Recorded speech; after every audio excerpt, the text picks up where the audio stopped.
Let's go to NoCal. Vic, you've got all the room you need, Vic. What it do, Vic? Rome, what it do? What it do? Hey, man, a lot of coaches in the news this week. Up in Seattle, you got Paul Allen getting all Patrick Bateman with it and axing Jim Mohr. At Texas Tech, you got Bridge on the River Kwai, Mike Leach sticking dudes in boxes. And then you got my Chicago Bears bringing back Lovie Smith as a lame duck coach, and that's got to be the worst decision since showing up to a party with a, well, it's the worst decision since Marian Hossa ditching the Penguins because he wanted a shot at a Stanley Cup. Okay, the worst decision since Scott Service put down the paint roller and picked up his prepaid track phone so he could share his Mark McGwire take with all of us.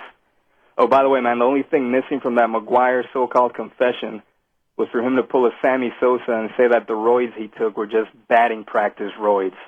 He did it for the fans. But anyway, back to Lovie, man. Memo to Bears management. It's still only January. It's not too late. Okay, fire this slug and let him go back to washing Tony Dungy's cars where he belongs. Sticking to the coaching front, the Chiefs have hired both Charlie Wise and Romeo Crennel, effectively cornering the NFL market for fat coaches. And you know what that means. That's right, all of the IHOPs in the greater Kansas City area are stocking up on extra supplies of Rudy Tooty Fresh and Fruities. And speaking of which, man, a lot of people have been cracking on BF JaMarcus Russell lately, saying that he's the biggest bust they've seen since Ryan Leaf. I take that one step further, man. That's the biggest bust I've seen since Big Fat Way Mohr took off his shirt at the Premiere Studios. Jesus. Holy memory slam, man. Nice rack, dude. Hey, Dolly Parton Mohr, my best advice to you, fruit. Okay? Back away from the lasagna, Garfield. It's had enough. And Rome, you just know the salami man wasn't at that Dallas Cowboys game this past weekend. Not if they were going to charge him $90 for a pizza, he wasn't. You kidding me? My man could get 85 double cheeseburgers off that Mickey D's dollar menu for that kind of quid. And that would definitely get him through the afternoon more than a little pizza would. Okay, I mean, we all know JJ likes to do impressions.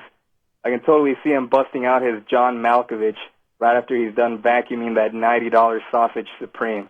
A disappointed look on his face. So, that's it then. Like a young man coming in for Kvickie, I feel so unsatisfied. That pizza pie could not have helped my hunger. Hey, Jay, I'm only trying to help you here, buddy. You're a big TV star, man. You can't be going around looking the way you do. You need to start incorporating celery sticks into your daily routine. Maybe a couple of Odwalla bars, perhaps the occasional trip to the gym. Okay, think French press, Jay, not French toast. Rome, dude, let's be straight here, man. I think it's high time you handed me the jungle deed to Jay Mohr because I flat out own him. Rome, I'm out of here, man. I'd like to finish with a little quick Tiger Woods haiku. This in regards to him whining about all the media attention his little affairs have been getting. It goes like this. Made bank off my fame, was fine with the cameras then, but not in my fling. Wore Elin Nordegren dumping that two-timing nerd and shacking up with me instead. Elin, sweetheart, I might not have the money Cheetah does. I can't buy you diamond rings or gold bracelets. But, darling, I'll be more than happy to give you lots of pearl necklaces. Holler! That's not a good call. No. You don't like that call. I don't like that call. Not a very good call. Vic, you got to be freaking kidding me. Wow. Took what would have been one of his finer moments ever on the program and ended it like that. But knew exactly what he was doing. Yeah, because he thought that I was going to let that go. Victor, I could tell the way you were slowing down. You got more and more deliberate as the call went. I knew you were setting something regrettable up. I didn't know what. Certainly I didn't expect that. But you telegraphed that haymaker from a mile away. I could see you setting it up. We all knew it was coming.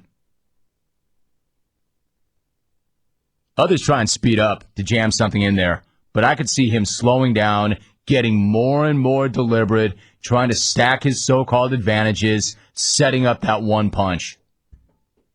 No way you don't duck that one. That's not hard to get out of the way of.